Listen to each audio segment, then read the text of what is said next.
Hello students, तो आज हम लोग क्लास 12th एनसीईआरटी के एक्सरसाइज नंबर 1.1 के सॉल्यूशन को समझेंगे। लास्ट के क्लास में मैंने आपको क्वेश्चन नंबर 2 से लेकर के 6 तक के सॉल्यूशंस को समझाया था। अगर आपको उनके सॉल्यूशन में डाउट है तो आप कमेंट करना, मैं आपके डाउट्स को क्लियर करूँगी। ठीक है, आज हम लोग क्वेश्चन नंबर 7 से स्टार्ट करेंगे। क्वेश्चन नंबर 7 में क्या है, show that the relation are in the set A of all the books in a library of a college given by r is equal to this is an equivalence relation। हमें इस relation को equivalence show करना है। ठीक है, relation किसके बीच define है? रिलेशन डिफाइन है सेट ए टू सेट ए में। सेट ए के अंदर क्या है? लाइब्रेरी के अंदर जितने भी बुक्स हैं वो सेट ए के अंदर है। ठीक है, यानी कि सेट ए में सारे के सारे बुक्स हैं। रिलेशन को हमें इक्विवेलेंस शो करना है, तो इक्विवेलेंस शो करने के पहले हमें क्या क्या शो करना होता है कि क्या वो रिलेशन रिफ्लेक्सिव, सिमेट्रिक और ट्रांजिटिव है या नहीं। अगर है तब हम बोलेंगे कि वो रिलेशन इक्विवेलेंस है, अगर नहीं है तो हम बोलते हैं कि वो रिलेशन इक्विवेलेंस नहीं है। ठीक है, रिलेशन के अंदर क्या डिफाइन करके दिया हुआ है कि x, y says that x and y have same number of pages। अगर रिलेशन में x, y है, x, y क्या है? बुक है। ठीक है, तो वो किस तरह से डिफाइन होना चाहिए कि x and y have same number of pages होना चाहिए, यानी कि दोनों ही बुक तभी रिलेट हो सकता है जब दोनों बुक के नंबर ऑफ पेजेस सेम हो। ठीक है, तो देखो रिफ्लेक्सिव हमें प्रूव करना है। तो रिफ्लेक्सिव का डेफिनेशन क्या होता है कि सेट के अंदर जितने भी एलिमेंट्स हैं, अगर वो सारे एलिमेंट खुद के साथ रिलेट कर जाए और वो रिलेशन से बिलोंग करे, तभी हम बोलते हैं कि वो रिलेशन रिफ्लेक्सिव है, अदरवाइज़ वो रिफ्लेक्सिव नहीं होता है। तो रिफ्लेक्सिव के लिए हम क्या करते थे? एक नंबर को मान लेते थे। मैंने यहाँ पे एक नंबर मान लिया, लेट्स से ए। ठीक है, जो कि सेट ए से बिलोंग कर रहा है। और ए क्या है? ए हमने इसे बुक माना है। ठीक है, कि ए एक बुक है जो कि सेट ए से बिलोंग कर रहा है। तो A and A have same number of pages हो सकता है ना। अगर कोई एक बुक है तो बुक तो खुद के साथ रिलेट हो सकता है, क्योंकि बुक अगर खुद के साथ रिलेट होगा तो उनके भी तो नंबर ऑफ पेजेस सेम ही होंगे।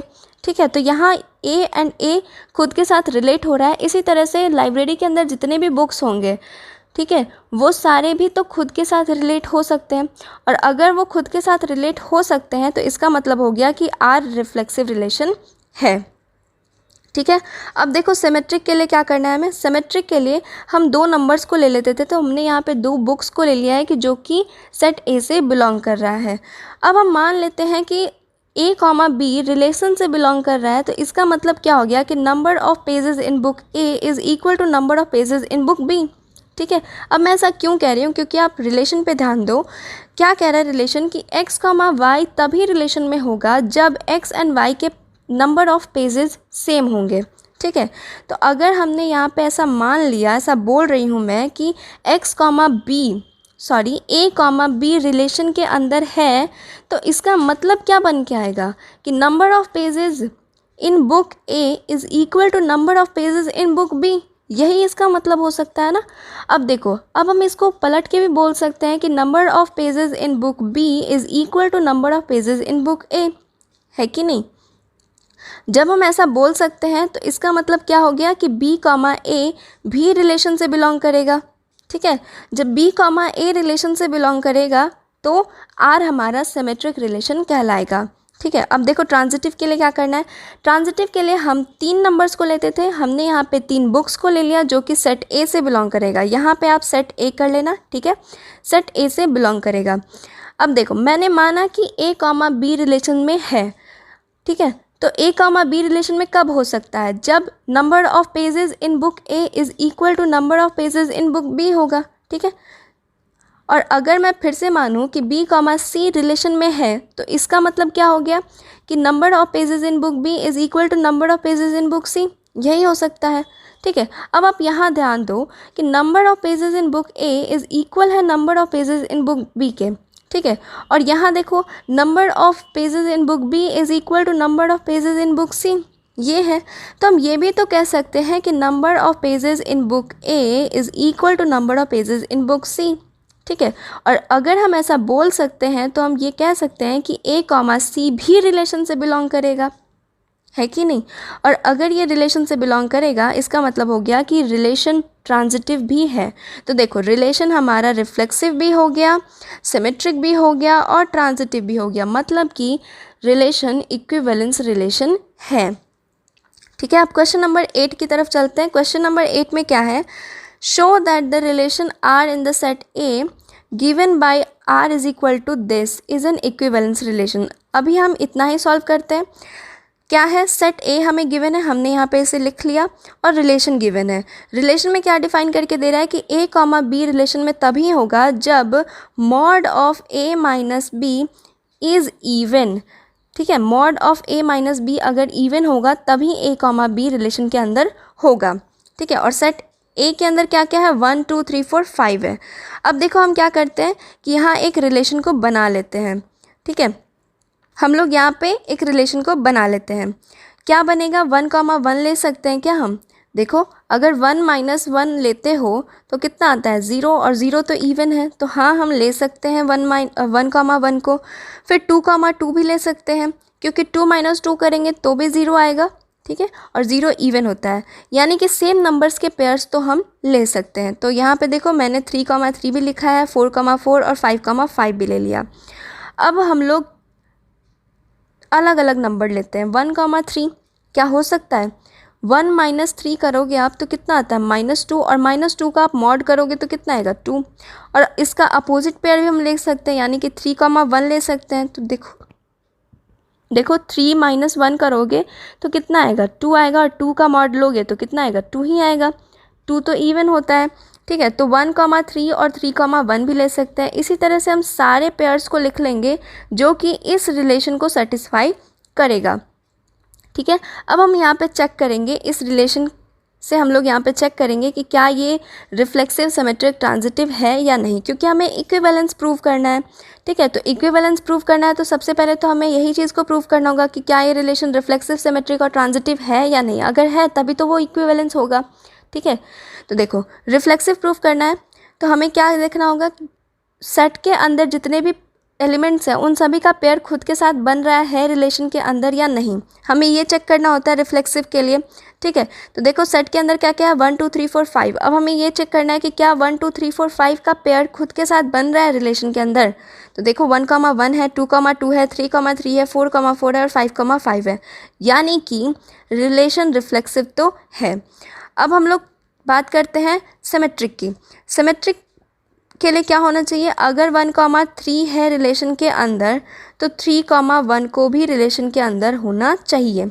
ठीक है, देखो क्या ऐसा हो रहा है, देखो 1,3 है तो 3,1 है, 1,5 है तो 5,1 है, 2,4 है तो 4,2 है, 3,5 है तो 5,3 है। तो ये तो रिलेशन के अंदर आ रहा है कि सारे पेयर्स का अपोजिट पेयर भी हमें दिख रहा है, यानी कि ये रिलेशन सिमेट्रिक रिलेशन तो है। अब देखो ट्रांजिटिव चेक करते हैं। ट्रांजिटिव के लिए कैसे चेक करेंगे, अगर 1,3 है और 3,1 है तो 1,1 का होना ज़रूरी है, जो कि है यहाँ पे। 2,4 है और 4,2 है तो 2,2 का होना ज़रूरी है। 3,5 और 5,3 है तो 3,3 का होना ज़रूरी है, जो कि यहाँ पे है। ठीक है, यानी कि ये रिलेशन ट्रांजिटिव भी है। तो देखो ये रिलेशन सिमेट्रिक, रिफ्लेक्सिव और ट्रांजिटिव सब कुछ हो गया, यानी कि ये रिलेशन इक्विवेलेंस तो है। ठीक है, अब आगे पढ़ते हैं। क्वेश्चन में क्या कह रहा है कि show that all the element of this set are related to each other and all the element of this set are related to each other, but no element of this set is related to any element of this set। ठीक है, हमें ये show करना है। सबसे पहले हमें क्या शो करना है कि क्या जो फर्स्ट सेट है, ये जो सेट है, इस सेट का सारा एलिमेंट खुद के साथ रिलेट हो रहा है कि नहीं, हमें ये शो करना है। तो देखो कैसे शो करेंगे इसे। देखो हम क्या करते हैं कि यहाँ पे सब्ट्रैक्ट करते हैं, सारे नंबर्स के बीच में सब्ट्रैक्शन करेंगे। 1 -3 करते हैं और इसका मॉड निकालते हैं तो कितना आ रहा है, -2, और इसका मॉड आता है कितना, 2। ठीक है, तो 2 क्या है, इवन है। देखो हमारा रिलेशन को ये सेटिस्फाई कर गया। ए कॉमा बी रिलेशन में हो सकता है कब, जब mod of a minus be even आए। ठीक है। तो देखो यहाँ पे हमने क्या किया, मॉड ऑफ 1 माइनस 3 किया, तो यहाँ हमारा आया मॉड ऑफ -2 जो कि 2 के बराबर है और 2 इवन है। तो ये चीज़ तो हो गया। अब बाकी सब के लिए भी चेक करते हैं, क्या 1 माइनस 5 करने पे भी ऐसा हो रहा है। देखो 1 माइनस 5 करेंगे तो -4 आएगा और इसका मॉड करेंगे तो 4 आएगा, ये भी इवन है। 3 और -5 करेंगे तो कितना आएगा, ये आएगा -2 और इसका मॉड करेंगे तो ये 2 आएगा, तो यहाँ इवन आ रहा है। तो आप देख सकते हो कि जब हम इन सभी नंबर्स को सब्ट्रैक्ट कर रहे हैं एक दूसरे के साथ तो हमें इवन नंबर मिल रहा है। ठीक है। इस सेट के अंदर क्या था, इस सेट के अंदर ऑड नंबर था, और किस तरह के ऑड नंबर है, ऑड नेचुरल नंबर है। ठीक है।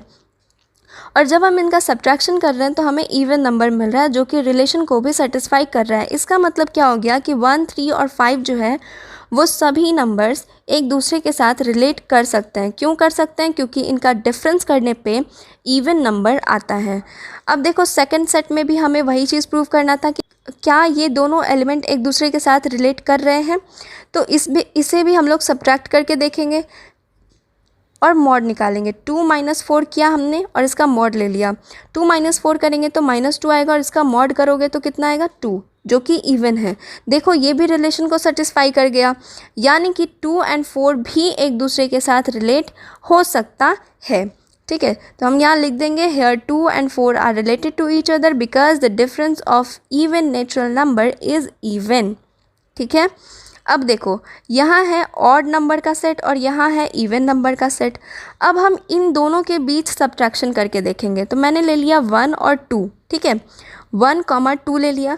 अब हम इसका सब्ट्रैक्शन करेंगे 1 एंड -2 और इसका मॉड निकालेंगे। कितना आता है, -1 का मॉड, और -1 का मॉड कितना के बराबर आएगा, 1 के बराबर आएगा, जो कि ऑड है।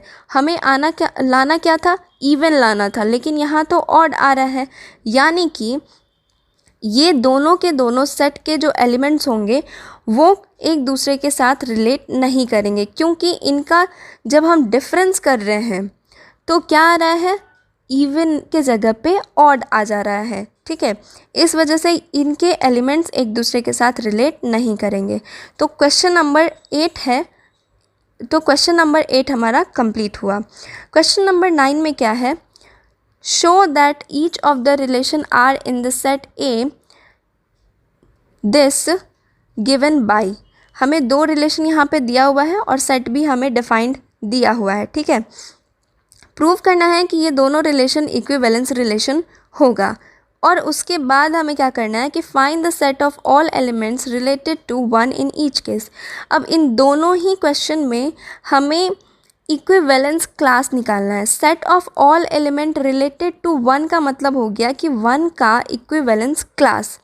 इक्विवेलेंस क्लास कैसे निकालते हैं, तो हम लोग क्या करते हैं कि इस रिलेशन, जो हमें रिलेशन गिवन होता है, तो उस रिलेशन में हम b के जगह पे 1 को पुट कर देते हैं और फिर उसके बाद हम a का वैल्यू निकालते हैं। ठीक है, तो वो हो गया हमारा इक्विवेलेंस क्लास। तो हम 1 बाय 1 इसे सॉल्व करेंगे। सबसे पहले हम फर्स्ट के लिए सॉल्व करते हैं।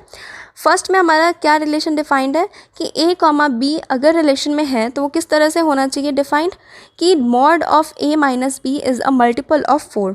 4 का मल्टीपल हम किसे कहते हैं, जो 4 का टेबल होता है वो हमारा 4 का मल्टीपल ही तो होता है। जैसे अगर हम 4 इंटू 1 करते हैं तो हमारा आता है 4, 4 इंटू 2 करते हैं तो 8 आता है। तो 4 और 8 क्या है, ये 4 का मल्टीपल है। उसी तरह से क्या 0 4 का मल्टीपल हो सकता है, इसे भी चेक करते हैं। 4 इंटू 0 करोगे तो कितना आता है, 0। ठीक है, 0 आता है ना, तो हम बोल सकते हैं कि 0 भी 4 का मल्टीपल होता है। ठीक है, अब देखो, अब हमें क्या करना है, अब हम क्या करेंगे, यहाँ पे एक रिलेशन को बना लेंगे। इस रिलेशन के अंदर कौन कौन से पेयर बनेंगे, वैसे पेयर जिनका हम सब्ट्रैक्शन करें और मॉड लें तो वो 4 का मल्टीपल आए। ठीक है, वैसे पेयर्स हमें बनाने हैं। तो देखो 0,0 अगर हम लेते हैं पेयर के अंदर तो 0,0 है। ठीक है, तो 0 माइनस 0 करोगे और इसका मॉड निकालोगे तो क्या आएगा, 0 आएगा। और 0 तो मैंने बताया अभी कि 4 का मल्टीपल होता है, यानी कि ये तो सही है। 0,4 भी ले सकते हैं हम। 0 माइनस 4 करेंगे तो क्या आएगा, -4, और इसका मॉड ले लोगे तो हो जाएगा 4, और 4 का मल्टीपल होता है 4। ठीक है, फिर इसका अपोजिट पेयर भी हम ले सकते हैं 4 माइनस 0, यानी कि ये हो जाएगा मॉड ऑफ 4, और मॉड ऑफ 4 होता है 4, 4 भी 4 का मल्टीपल होता है। ठीक है, इसी तरह से हम सारे पेयर्स को लिख लेंगे जो कि इस 4 के मल्टीपल में आ जाता हो। ठीक है, अब हम इसी रिलेशन में चेक करेंगे, इस रिलेशन में हम चेक करेंगे कि क्या ये रिफ्लेक्सिव, सिमेट्रिक और ट्रांजिटिव है या नहीं। अगर है तभी हम बोलेंगे कि ये इक्विवेलेंस है, अदरवाइज़ ये इक्विवेलेंस नहीं होगा। ठीक है, तो रिफ्लेक्सिव चेक करना है तो हमें चेक करना होगा कि क्या सेट के अंदर जितने भी एलिमेंट्स हैं उन सभी का पेयर खुद के साथ बन रहा है या नहीं। तो देखो, सेट के अंदर तो 0 से लेकर के 12 तक के एलिमेंट है। ठीक है, तो रिलेशन में क्या क्या होगा, 0, 0, 1, 1, 2, 2, 3, 3। इसी तरह से हम 4, 4, 5, 5 अप टू 12 हम ले सकते हैं। क्यों ले सकते हैं, क्योंकि अगर हम इन सेम नंबर्स का सब्ट्रैक्शन करें तो 0 आता है, और 0 हमारा 4 का मल्टीपल होता है। ठीक है, इसलिए हम बोल सकते हैं कि ये रिलेशन रिफ्लेक्सिव रिलेशन है।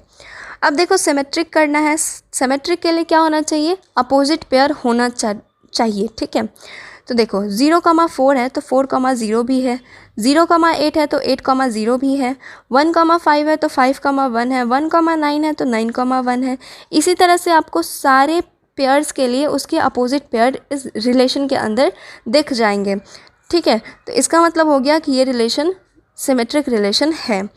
ट्रांजिटिव के लिए चेक करना है, तो ट्रांजिटिव के लिए कैसे चेक करेंगे, अगर रिलेशन के अंदर 0, 4 है और 4, 0 है तो 0, 0 का होना ज़रूरी है, जो कि है यहाँ पे। 1, 5 है और 5, 1 है तो 1, 1 का होना ज़रूरी है। ठीक है, इसी तरह से आपको बहुत सारे पेयर्स मिल जाएंगे इस ट्रांजिटिव को प्रूव करने के लिए। ठीक है, तो ये हमारा रिलेशन ट्रांजिटिव भी है। अब देखो, ये रिलेशन रिफ्लेक्सिव भी हो गया, सिमेट्रिक भी हो गया और ट्रांजिटिव भी हो गया, मतलब कि ये रिलेशन इक्विवेलेंस रिलेशन है। अब देखो, अब हमें इसके लिए, इस क्वेश्चन के लिए हमें क्या निकालना है, इक्विवेलेंस क्लास ऑफ 1। ठीक है, तो हम क्या करेंगे, मैंने आपको बताया था कि b के जगह पे हमें सिर्फ क्या करना है, 1 लिख देना है। इस रिलेशन में b के जगह पे 1 लिखना है। तो a, 1 such that mod of a - 1 is a multiple of 4, ये हो गया। अब देखो, a की जगह पे हम ऐसा कौन कौन सा नंबर ले सकते हैं जिसमें से हम अगर -1 करें और उसका मॉड ले लें तो वो 4 का मल्टीपल हो जाए। ठीक है, हमें a की जगह पे मान लो कि हमने 1 ले लिया। ठीक है, अब 1 - 1 करेंगे तो कितना आएगा, 1 - 1 करेंगे तो ये आएगा 0। ठीक है, और इसका हमें मॉड लेना था तो 0 का मॉड लोगे तो कितना आएगा, 0 ही आएगा। ठीक है, तो 0 हमारा 4 का मल्टीपल होता है, यानी कि हम 1 को ले सकते हैं। अब देखो, इसी तरह से आप बाकी सारे नंबर्स के लिए चेक करना, 2 के लिए भी चेक करना। 2 - 1 करोगे तो क्या आएगा, 1 आएगा, जो कि 4 का मल्टीपल नहीं होता है, इसलिए मैंने यहाँ पे 2 को नहीं लिखा। 3 के लिए चेक करो तो 3 - 1 करोगे तो 2 आएगा, और उसका मॉड निकालोगे तो 2 ही रहेगा, और 2 4 का मल्टीपल नहीं होता, इसलिए हम क्या करेंगे, उसे भी नहीं लिखेंगे, 3 को भी हम नहीं लिखेंगे। ठीक है, तो हम इसी तरह से सारे नंबर्स के लिए चेक करेंगे। अब देखो, मैंने यहाँ पे फिर 5 को लिया। 5 को क्यों लिया, क्योंकि 5 - 1 करोगे तो 4 आता है, और 4 का मल्टीपल तो होता ही है। फिर मैंने 9 को ले लिया। 9 - 1 करोगे तो 8 आएगा, 8 का मॉड लोगे तो 8 ही आएगा, और 8 भी हमारा 4 का मल्टीपल होता है। ठीक है, तो देखो, इक्विवेलेंस क्लास हमारा निकल के आ गया। क्या क्या है, 1, 5 और 9, ये हमारा हो गया इक्विवेलेंस क्लास। अब देखो, इस क्वेश्चन का सेकंड पार्ट सॉल्व करते हैं। क्या है, R = a, b such that a = b, हमें ये प्रूव करना है। तो इसमें रिफ्लेक्सिव को प्रूव करने के लिए हम क्या करेंगे, एक नंबर को ले लेते हैं कि let a belongs to set a। ठीक है, अब कोई भी नंबर खुद के साथ तो रिलेट हो ही सकता है कि नहीं। जब खुद के साथ रिलेट हो सकता है, यानी कि a इज़ इक्वल होगा a के। ठीक है, और a अगर a के बराबर है तो हम बोल सकते हैं कि a, a बिलोंग कर रहा है रिलेशन से। क्यों हम ऐसा बोल सकते हैं, क्योंकि देखो, अगर यहाँ पे a इक्वल है b के, तभी हम बोल रहे हैं कि a, b रिलेशन के अंदर होगा। ठीक है, तो अगर हम ऐसा बोलें कि a is equal to a, तो इसका मतलब क्या हो गया कि a, a भी रिलेशन के अंदर होगा। ठीक है, और अगर हम इस तरह से बोल सकते हैं, ठीक है, तो इसका मतलब क्या हो गया कि ए कॉमा ए रिलेशन से बिलोंग कर रहा है, मतलब कि ये रिलेशन हमारा रिफ्लेक्सिव रिलेशन है। अब देखो सिमेट्रिक के लिए चेक करते हैं। सिमेट्रिक के लिए हमें 2 नंबर लेना होता है, तो हमने ले लिया कि ए कॉमा बी सेट से बिलोंग कर रहा है। अब हम मान लेते हैं कि ए कॉमा बी रिलेशन के अंदर है। तो अगर ए कॉमा बी रिलेशन के अंदर है तो हम क्या कहेंगे कि ए इक्वल है बी के। ठीक है, अगर हम ऐसा बोल रहे हैं कि ए कॉमा बी रिलेशन में है, तो ऐसा हम कब बोल सकते हैं? जब ए इक्वल होगा बी के, तभी तो हम ऐसा बोल सकते हैं, क्योंकि रिलेशन में हमें क्या डिफाइन करके दिया है कि ए कॉमा बी रिलेशन में तभी होगा जब ए इक्वल होगा बी के। ठीक है, तो हमने यहाँ पे इस चीज़ को ले लिया कि ए कॉमा बी अगर रिलेशन में है तो ए इक्वल होना चाहिए बी के। ठीक है, हम इसको उल्टा भी तो बोल सकते हैं कि बी इक्वल होगा ए के।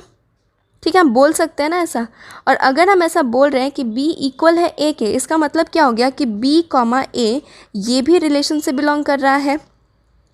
ठीक है, और अगर ये रिलेशन से बिलोंग कर रहा है यानी कि रिलेशन सिमेट्रिक रिलेशन भी है। ठीक है, ये रिलेशन सिमेट्रिक भी है। अब देखो ट्रांजिटिव कैसे प्रूव करेंगे। ट्रांजिटिव के लिए क्या करना है, a comma b comma c such that, transitive के लिए हमें 3 नंबर्स लेने होते हैं, तो हमने ले लिया ए कॉमा बी कॉमा सी। ठीक है, जो कि सेट ए से बिलोंग कर रहा है। अब हम मान लेते हैं कि ए कॉमा बी रिलेशन के अंदर है। ठीक है, रिलेशन के अंदर अगर ए कॉमा बी है तो इसका मतलब क्या होगा कि a is equal to b है, तभी तो वो रिलेशन के अंदर है। ठीक है, और अगर हम ये भी माने कि बी कॉमा सी भी रिलेशन के अंदर है, तो इसका मतलब क्या हो गया कि बी भी इक्वल है सी के, बी इक्वल है सी के। ठीक है, तभी तो हम ऐसा बोल रहे हैं कि बी कॉमा सी रिलेशन के अंदर है। ठीक है, अब आप यहाँ पे ध्यान दो, यहाँ पे आप ध्यान दो कि a इक्वल है b के और b इक्वल है c के, तो हम बोल सकते हैं ना कि a इक्वल है c के। और अगर a इक्वल है c के, तो हम ये भी तो बोल सकते हैं कि a कॉमा b, हम ये भी तो बोल सकते हैं कि a कॉमा सी ये रिलेशन से बिलोंग कर रहा है। और अगर हम ऐसा बोल सकते हैं कि a कॉमा सी रिलेशन से बिलोंग कर रहा है, इसका मतलब क्या हो गया कि ये ट्रांजिटिव रिलेशन होगा। ठीक है, तो R क्या हो गया, इक्विवेलेंस रिलेशन हो गया। क्यों हुआ? क्योंकि ये रिलेशन रिफ्लेक्सिव भी था, सिमेट्रिक भी था और ट्रांजिटिव भी था, इसीलिए ये रिलेशन इक्विवेलेंस रिलेशन है। अब देखो हम इस क्वेश्चन के लिए भी हमें इक्विवेलेंस क्लास निकालना था। तो देखो हम इक्विवेलेंस क्लास के लिए क्या करेंगे, रिलेशन के अंदर जो b था उसके जगह पे हम क्या लिखेंगे, 1 लिखेंगे। यहाँ पे जहाँ पे भी b है उसके जगह पे हम 1 लिखेंगे। तो a comma 1 is equal such that a is equal to 1 हो जाएगा। ठीक है, अब a के जगह पे ऐसा कौन सा नंबर आ सकता है जो कि 1 के बराबर हो? तो a की जगह पे सिर्फ हम 1 ही तो ले सकते हैं जो कि 1 के बराबर होगा। ठीक है, तो इक्विवेलेंस क्लास क्या आ गया, 1 आ गया। अब क्वेश्चन नंबर 10 की तरफ चलते हैं। क्वेश्चन नंबर 10 में क्या है, give an example of a relation which is symmetric but neither reflexive nor transitive. ठीक है, हमें एग्जाम्पल्स अब लिखना है किसके लिए, कि ऐसा एग्जाम्पल लिखना है जो कि सिमेट्रिक हो लेकिन ट्रांजिटिव और रिफ्लेक्सिव ना हो। हम क्या करेंगे कि एक सेट को मान लेते हैं। ठीक है, let a is equal to 1 2 3 4। ठीक है, और इससे हम एक रिलेशन को बनाते हैं। हमने रिलेशन के अंदर क्या क्या ले लिया, 1 कॉमा 2 2 कॉमा 1 3 कॉमा 4 और 4 कॉमा 3। ठीक है, देखो ये सिमेट्रिक तो हो रहा है, 1 कॉमा 2 है और इसका अपोजिट पेयर भी है 2 कॉमा 1, 3 कॉमा 4 है तो 4 कॉमा 3 भी है, तो ये तो सिमेट्रिक तो है। अब देखो रिफ्लेक्सिव और ट्रांजिटिव चेक करते हैं। रिफ्लेक्सिव के लिए क्या होना चाहिए, सेट के अंदर जो भी एलिमेंट्स हैं उनका पेयर खुद के साथ होना चाहिए, तभी वो रिफ्लेक्सिव होता है। ठीक है, तो देखो यहाँ पे क्या, इस रिलेशन के अंदर ऐसा कोई पेयर दिख रहा है आपको? देखो 1 कॉमा 1 नहीं है, 2 कॉमा 2 भी नहीं है, 3 कॉमा 3 भी नहीं है और 4 कॉमा 4 भी नहीं है, यानी कि ये रिलेशन रिफ्लेक्सिव नहीं है। ट्रांजिटिव के लिए चेक करते हैं। ट्रांजिटिव में क्या होना चाहिए कि अगर 1 कॉमा 2 है रिलेशन के अंदर और 2 कॉमा 1 है रिलेशन के अंदर, तो 1 कॉमा 1 भी होना चाहिए रिलेशन में। ठीक है, लेकिन यहाँ पे 1 कॉमा 1 नहीं है, यानी कि ये रिलेशन ट्रांजिटिव नहीं है। तो ये एग्जांपल हमारा बिल्कुल सही है। अब देखो सेकंड में क्या है कि ट्रांजिटिव होना चाहिए लेकिन रिफ्लेक्सिव और सिमेट्रिक नहीं होना चाहिए। तो सेम एग्जांपल को मैंने लिया है, सेम सेट को लिया है, सेट ए। ठीक है, 1 2 3 4 है इसके अंदर और रिलेशन क्या लिखा है हमने, 1 कॉमा 2 2 कॉमा 3 1 कॉमा 3 2 कॉमा 2। अब देखो क्या ये ट्रांजिटिव है, 1,2 है और 2,3 है, तो क्या 1,3 है यहाँ पे, ठीक है। और देखो 1,2 है और 2,2 है, तो क्या 1,2 है, तो 1,2 है यहाँ पे, यानी कि ये ट्रांजिटिव तो है। अब हम रिफ्लेक्सिव को चेक करते हैं। रिफ्लेक्सिव के लिए क्या होना चाहिए, सेट के अंदर जो भी एलिमेंट है उनका पेयर खुद के साथ बनना चाहिए। देखो इस रिलेशन के अंदर ऐसा कुछ है क्या, देखो 1,1 नहीं है, यहाँ सिर्फ 2,2 है, 3,3 नहीं है और 4,4 नहीं है, तो क्या बोलेंगे हम कि ये रिफ्लेक्सिव रिलेशन नहीं हो सकता है। क्यों नहीं हो सकता, क्योंकि यहाँ सिर्फ 2,2 है, बाकी के 3 एलिमेंट का खुद के साथ पेयर नहीं बना हुआ है। 1,1 नहीं है, 3,3 नहीं है और 4,4 भी नहीं है, तो हम कैसे बोल सकते हैं कि ये रिलेशन रिफ्लेक्सिव होगा, ये रिलेशन रिफ्लेक्सिव नहीं हो सकता है, ठीक है। अब देखो सिमेट्रिक कैसे चेक करेंगे, सिमेट्रिक के लिए क्या होना चाहिए, अगर 1,2 है तो 2,1 होना चाहिए। देखो है क्या इसमें, नहीं है, यानी कि ये सिमेट्रिक रिलेशन भी नहीं है। अब थर्ड नंबर पे चलते हैं। थर्ड नंबर में क्या कह रहा है कि रिफ्लेक्सिव एंड सिमेट्रिक होना चाहिए लेकिन ट्रांजिटिव नहीं होना चाहिए। हमने क्या किया, सेम सेट को ले लिया है, सेट ए को, और फिर से एक रिलेशन को बनाया है। इसके अंदर क्या क्या है, 1,1, 2,2, 3,3, 4,4, ठीक है। 1,2, 2,1, 2,4 एंड 4,2 है। इस तरह से मैंने पेयर्स को बना लिया है। अब हमें रिफ्लेक्सिव और सिमेट्रिक को शो कराना है, लेकिन ये ट्रांजिटिव नहीं होना चाहिए। रिफ्लेक्सिव के लिए क्या होना चाहिए, सेट के अंदर जो भी एलिमेंट है उनका पेयर खुद के साथ होना चाहिए। देखो 1,1 है यहाँ पे, 2,2 है, 3,3 है, 4,4 है, यानी कि ये तो रिफ्लेक्सिव है। और सिमेट्रिक के लिए क्या होना चाहिए कि अगर 1,2 है तो 2,1 होना चाहिए, है यहाँ पे, 2,4 है तो 4,2 होना चाहिए, है, यानी कि ये सिमेट्रिक तो है। अब हम लोग ट्रांजिटिव को चेक करते हैं। देखो अगर 1,2 है तो 2,1 है, ठीक है। 1,2 और 2,1 है अगर, तो 1,1 का होना ज़रूरी है। तो देखो यहाँ पे 1,1 तो है, लेकिन अगर 1,2 है रिलेशन में और 2,4 है रिलेशन में, तो 1,4 का भी होना ज़रूरी है। क्या ये 1,4 यहाँ इस रिलेशन के अंदर है, नहीं है।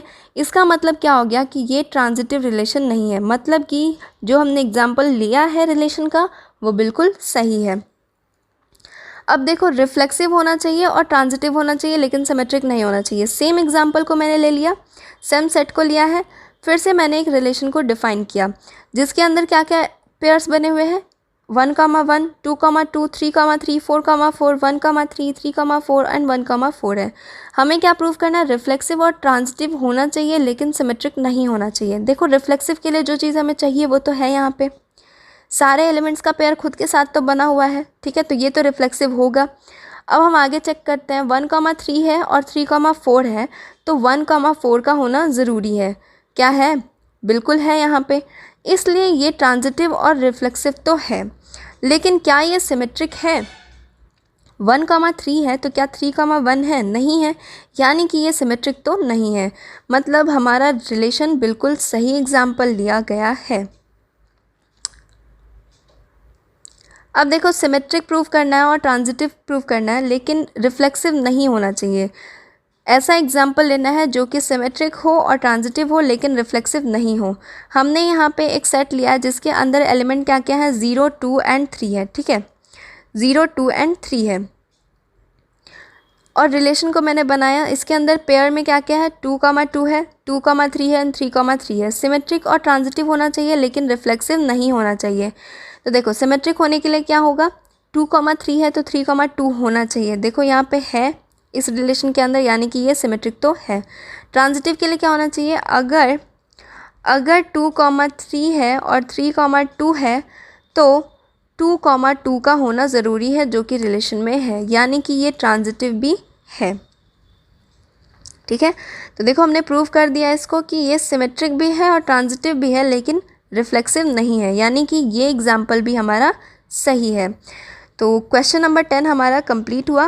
क्वेश्चन नंबर 11 में क्या है कि show that the relation are in the set of points in a plane given by r is equal to this is an equivalence relation. हम लोग यहाँ तक पहले सॉल्व करते हैं। क्या कह रहे हैं, हमें इस रिलेशन को इक्विवेलेंस रिलेशन शो करना है, ठीक है।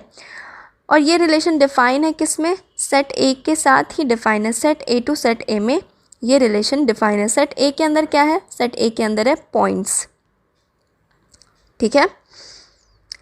रिलेशन में क्या कह रहा है कि P कॉमा Q रिलेशन के अंदर अगर है तो किस तरह से होना चाहिए कि distance of point P from the origin is same, यहाँ पे आप सेम लिख लेना, ठीक है, same as the distance of the point Q from the origin, ऐसे ये डिफाइन होना चाहिए, ठीक है। अगर कोई भी दो पॉइंट P एंड Q अगर रिलेशन के अंदर है तो वो कब होगा, P एंड Q रिलेशन के अंदर कब होगा, जब P और Q का डिस्टेंस ओरिजिन से सेम हो, ठीक है, तभी होगा। यानी कि अगर हम यहाँ पे ड्रॉ करें, ये है हमारा y कोऑर्डिनेट, ये है हमारा x कोऑर्डिनेट और ये हो गया हमारा ओरिजिन। हमने यहाँ पे दो पॉइंट ले लिया P एंड Q और इसका जो डिस्टेंस लिया है ओरिजिन से A लिया है और OQ का डिस्टेंस हमने ओरिजिन से B ले लिया है, ठीक है। अगर P और Q रिलेशन के अंदर है तो इसका मतलब क्या हो गया कि OP इक्वल होगा OQ के, ठीक है। रिलेशन में तो हमें यही चीज़ बोल रहा है ना कि P एंड Q रिलेशन में तभी होगा जब ओरिजिन से P का डिस्टेंस और ओरिजिन से Q का डिस्टेंस इक्वल हो, ठीक है, तभी हम लोग P एंड Q को रिलेशन में लिख सकते हैं, ठीक है। हम क्या करेंगे, हमने एक सेट ले लिया जिसमें A B C है जो कि ये डिस्टेंस है ओरिजिन से पॉइंट P Q और B का, ठीक है। अब हम क्या करेंगे, रिलेशन को बनाएंगे। रिलेशन कैसे बनाएंगे, यहाँ पे आप लिख लो A B C और फिर से यहाँ लिख लो A B C, क्यों, क्योंकि A और A खुद से ही रिलेट हो रहा है, ठीक है। तो A का रिलेशन A के साथ बनेगा, A का B के साथ, A का C के साथ, इसी तरह से B भी A के साथ बनाएगा, B के साथ और C के साथ, फिर C A के साथ बनाएगा, फिर C B के साथ और C के साथ, ठीक है। ये सारा हमारा बन गया पेयर्स और इसे हम लोग लिख लेंगे रिलेशन के अंदर। अब हम यहाँ पे चेक करेंगे कि क्या ये रिफ्लेक्सिव है, सिमेट्रिक है या ट्रांजिटिव है या नहीं। अगर है तभी हम बोलेंगे कि ये इक्विवेलेंस है, अदरवाइज ये इक्विवेलेंस नहीं होगा, ठीक है। तो देखो A कॉमा A है, B कॉमा B है और C कॉमा C है, तो पहले तो ये तो रिफ्लेक्सिव होगा। क्यों होगा, क्योंकि सेट के अंदर क्या क्या एलिमेंट था, A B और C था और इनका पेयर खुद के साथ हमें दिख गया रिलेशन के अंदर। इसका मतलब क्या हो गया कि ये रिलेशन रिफ्लेक्सिव तो है, ठीक है। अब सिमेट्रिक चेक करते हैं। यहाँ पे देखो A कॉमा B है तो क्या B कॉमा A है, देखो B कॉमा A है, यहाँ पे B कॉमा C है तो क्या C कॉमा B है, A कॉमा C है तो C कॉमा A है, तो ये भी है हमारा, यानी कि ये रिलेशन भी सिमेट्रिक रिलेशन है, ठीक है। अब हम चेक करेंगे ट्रांजिटिव के लिए, ठीक है। ट्रांजिटिव के लिए कैसे चेक करेंगे, अगर रिलेशन के अंदर A कॉमा B है और B कॉमा C है तो क्या रिलेशन के अंदर A कॉमा C है, तो जी हाँ A कॉमा C तो है। अब हम और भी चेक कर लेते हैं, अगर A कॉमा B है और B कॉमा A है तो क्या रिलेशन के अंदर A कॉमा A है, तो ये भी है, ठीक है। इसका मतलब ये हो गया कि ये रिलेशन ट्रांजिटिव है, यानी कि ये रिलेशन इक्विवेलेंस हो गया क्योंकि रिलेशन रिफ्लेक्सिव भी था, सिमेट्रिक भी था और ट्रांजिटिव था, ठीक है। तो हमारा फर्स्ट पार्ट तो इसका प्रूव हो गया। अब क्या कह रहा है कि further so that the set of all points related to point P not equal to 0,0, P not equal to 0,0 का मतलब क्या हो गया कि P को ओरिजिन नहीं लेना है, ठीक है। Is the circle passing through P with origin as centre. क्या कह रहा है कि अगर हम O को ओरिजिन मान लें और P को कोई एक पॉइंट मान लें और इसी तरह से हम सेम डिस्टेंस पे बहुत सारे पॉइंट्स को ले लें तो क्या ये P एक सर्कल बना लेगा, ठीक है। क्या ये P एक सर्कल बना सकता है, तो जी हाँ बना सकता है, ये P सर्कल बना सकता है। क्यों बना सकता है, क्योंकि देखो हम जो भी पॉइंट्स को लेंगे वो ओरिजिन से सेम डिस्टेंस पे होगा, ठीक है। ओरिजिन से जब ये सेम डिस्टेंस पे होगा यानी कि रेडियस जो होगा वो सबका तो सेम ही आ रहा है, ठीक है। और ये एक सर्कल बना सकता है कि नहीं, जब रेडियस सेम है यानी कि वो सर्कल तो बना ही सकता है ना, ठीक है। तो यहाँ हम इस चीज़ को लिख सकते हैं कि OP OQ ओ बी, इस तरह से बहुत सारे पॉइंट्स जब आप लोगे तो वो सभी के सभी तो इक्वल होंगे, ठीक है। तो जब इक्वल होंगे तो वो एक सर्कल बना सकता है। क्यों? क्योंकि वो सारे के सारे पॉइंट्स जो आपने लिए हैं वो सभी ओरिजिन से सेम डिस्टेंस पर है, ठीक है, यानी कि रेडियस सेम है सबका, ठीक है। तो क्वेश्चन नंबर 11 भी हमारा कंप्लीट हो गया है। तो नेक्स्ट क्लास में हम लोग क्वेश्चन नंबर 12 से क्वेश्चन नंबर 16 तक के सारे क्वेश्चंस के सॉल्यूशंस को देखेंगे, ठीक है। तो आज के लिए बस इतना ही, मिलते हैं अपने नेक्स्ट वीडियो में। Till then bye bye.